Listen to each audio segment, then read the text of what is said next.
الذين يذكرون الله قياما وقعودا وعلى جنوبهم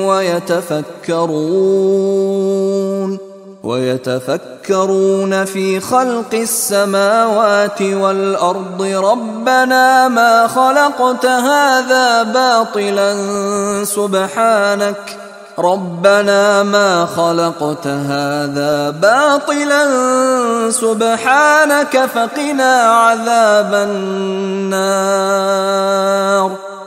اگلا قدم کیا ہے؟ جب اللہ کو پہچان لیا اب اسے یاد رکھو۔ الذین یذکرون اللہ قیاما وقعودا وعلی جنوبہم، جو یاد رکھتے ہیں، ذکر کرتے رہتے ہیں اللہ کا، کھڑے بھی، بیٹھے بھی، لیٹے بھی۔ وَيَتَفَكَّرُونَ فِي خَلْقِ السَّمَاوَاتِ وَالْأَرْضِ، اور مزید غور و فکر کرتے رہتے ہیں آسمان اور زمین کی تخلیق میں۔ وہ ایک دوسرے نتیجے تک پہنچتے ہیں، پکار اٹھتے ہیں، ربنا ما خلقت ھذا باطلا، اے رب تو نے یہ سب کچھ بیکار تو پیدا نہیں کیا ہے، بے مقصد تو پیدا نہیں کیا ہے۔ اور پھر ذہن ان کا منتقل ہوتا ہے اپنی طرف، ہمارا مقصد کیا ہے، میں کس لیے پیدا کیا گیا، میری زندگی بس یہی ہے، کھاؤ پیو اولاد جنو اور دنیا سے رخصت ہو جاؤ، اللہ اللہ خیر صلی اللہ۔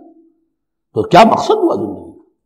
معلوم ہوا کہ نہیں، کوئی خلا ہے، انسانی اعمال کے نتیجے نکلنے چاہیے، نیکی کا بدلہ ملنا چاہیے۔ اس دنیا میں تو نہیں ملتا، اکثر نیکوکاروں جو ہے وہ دنیا میں فاقوں میں رہتے ہیں اور بدکار جو ہے وہ عیش کرتے ہیں۔